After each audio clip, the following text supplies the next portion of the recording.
In the AFC South, the Jacksonville Jaguars are the odds-on favorites to repeat as division champions. And I'm not sure if you saw this quirk there in Jacksonville's schedule, Michael. They start the year on the road at Indianapolis. They don't play another true road game until October 19th in week number 7 because they have those back-to-back London games in there. They got a couple other home games. So their first road game is September 10th. Their next true road game will be at New Orleans October 19th. That's an interesting setup to start the year.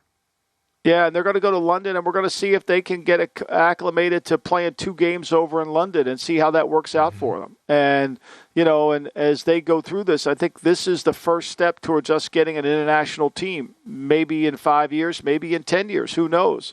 But I do think this is an experiment. We're going to see if a team can stay over there, how they work, how they practice, what they do. And, the stadium that's going on in Jacksonville, I think they're remodeling some parts of it. And I think there's going to be, maybe next year, it may not even be able to be used. So I think that's a giant step. Look, the one thing we know about the AFC the South is we've got a lot of changes going on. Even though we have stability with Vrabel and Doug Peterson, we got a new coach in Indianapolis, Shane Steichen. We got a new coach in Houston, in D'Amico Ryans. But we also have new coordinators. We also have a lot of changes with the team, and those changes affect you.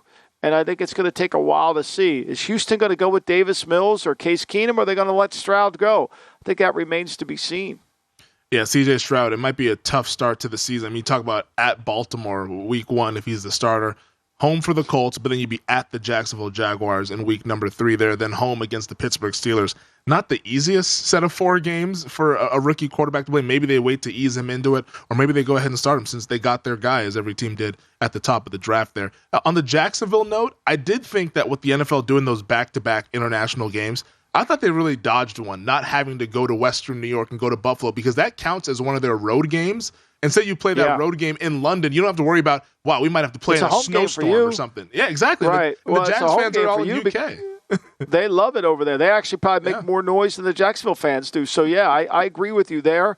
And, it gives you an advantage. I mean, look, the Miami gets to play Kansas City in Germany, which is a lot better than playing in Arrowhead and having to deal with the crowd noise. Yeah. Don't get Duval County mad at you now, all right?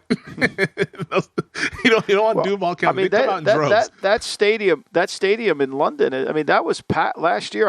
They're into it. Germany too. Now that'll be an interesting. Those games will be interesting over there because those fans were really into it. I remember they stayed after the game for like an hour, and Brady went back out on the field like he was doing an encore. Yeah, let's run it back, Seattle. Let's play another game. Yeah. And I think those fans love the Jaguars because the Jaguars have gone overseas every single year, going back 7-8 years now. So they know that team pretty well, and they have a lot of fans over in the UK. So if any team were to have a home crowd advantage overseas, it'd be Jacksonville. So we'll see if they can get that home crowd advantage against the Buffalo Bills. Yeah, I mean, again, it's going to take, Jacksonville's one of those teams, they got to get that offensive line settled because of what's happened, the suspension, and see if they get Harrison as the rookie to come in and play right away. That's going to be critical. Go to VSiN.com/subscribe to become a VSiN Pro subscriber today.